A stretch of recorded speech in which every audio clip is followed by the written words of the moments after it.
Hello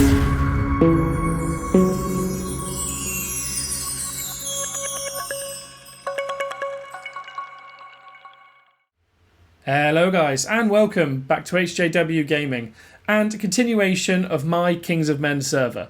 This is going to be the week 3 update. If you haven't seen my season start stream or my first 2 updates, please check them out, links are in the description below. Into the video. Now looking at the map, you can see it doesn't make particularly rosy viewing as far as, well, my kingdom, this is the way, as far as that goes, it's not looking particularly great for us. You can see we've taken one additional keep. We've moved down and picked up the capital ring of Osgiliath, which provides us the bonus of -3 conscription cost. This was picked up by Drum due to losing Erin Vaughan, which is where the majority of their resources were housed. So we needed to pick up some additional resource for them to get them back in the fight. You'll also see the map has had some pretty significant changes, with 2 other kingdoms have since spawned up. We have the Pirate clan, which consists of Bro, Game and Echo, who are housed primarily, their capital is Umbar, but you can see that Game are right up in the north, Bro are kind of around the middle of the map, and then we also have Echo down in the south, who were the clan that previously scrapped with X-Hub and SDCC. And then we also have the Green Kingdom, who have sprouted up in the east, in Mad or Tok, and that was primarily taken, I believe, by the Wolf and Yar clans, so things are starting to hot up. As far as our locations, as far as our locations go, you can see here we have lost the Minhiriath Keep. Apologies if I'm not pronouncing that correctly. As we shown in the last video, we were being flanked quite heavily by SDCC and the 2B X-Hub clans, going through Erin Vaughan and also coming through near the Dunland crossing. We weren't really able to prevent that, and we were getting flanked horribly in Minhiriath, so we were forced to retreat quite heavily. That's led, of course, to this, where we have SDCC pushing into Durin's Vale, and we also have 2B and X-Hub pushing into Dunland, which is the one territory before reaching our capital. Now you can see they have pushed quite heavily into Dunland. At one point they were right up against Dunland by Alar's base there. So we've pushed a little bit back, and you can see the home has responded and we've got a bit of a stack going, and we're starting to push them back a little bit. So we're finally starting to get some response. But there was definitely a little bit of a low period, I think, due to losing all those territories, due to losing all those resources. I think people's heads dropped a little bit, which have been picked up by the now movement of the Pirate Kingdom, who have announced that they plan to fight with us and assist us against the PHAK Kingdom. So you can see they're looking here towards Tower Lower so that they can start getting some relocates up here and assist us with what they can. Though, of course, they have their own wars in the east to fight as well. So for now, our primary focus is kind of pushing 2B X-Hub out of Dunland. Drum at the minute is still kind of getting some farm in the southeast to get their production back, and we could do with giving Power kind of room to do the same, as well as Power lost an enormous amount of resource when we lost Minhiriath, as that was one of their starting spawns as well. So all of us are kind of down on production at the minute. You can see here the kind of movements is that we've got some X-Hub stacks. We've got some stacks of our own, but there's no point moving until we have enough to make a sizable push. But you can see we've got a lot of people stacked up, but there is an enormous number here of 2B X-Hub forts within range of Dunland, so I think they're kind of building up here, bracing, ready to make a push to try and take the keep. If we continue skipping forward, you can see we're going to try and make some movements here, see what we can do. Push in towards this tile here and get some knocks off. As far as PvP reports go, we've had some fairly minor ones. Gil-galad is currently still in use. You see we get some half-decent reports against reasonable commanders. We should probably have done better here, as I think our Gil-galad is probably slightly better equipped, maybe about the same.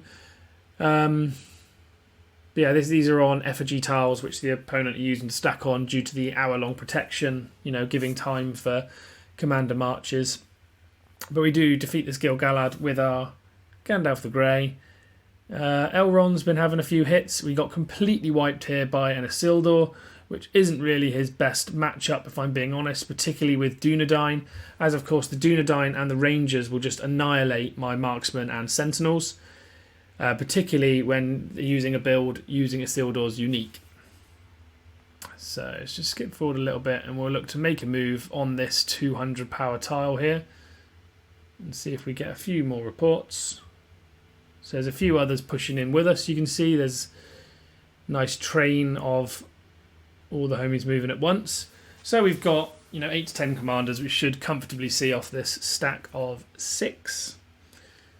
But of course this is only just one stack. We have to really work towards getting a foothold back in Dunland and driving out their forts.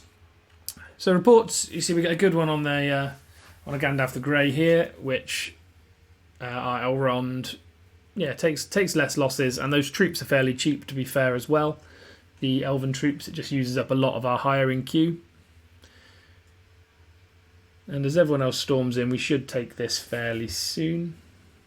Our Dwalin has a report against a Gandalf the Grey. Quite a draw, heavy, not really loss either way. It's a bit of a weak draw. I'd expect Dwalin to do better. But then our Gandalf the Grey comes in and sweeps up the rest of that, and we do take the tile. So I'll skip forward, a day or two now and look towards when we move from here to try and take out these opponents' stacks.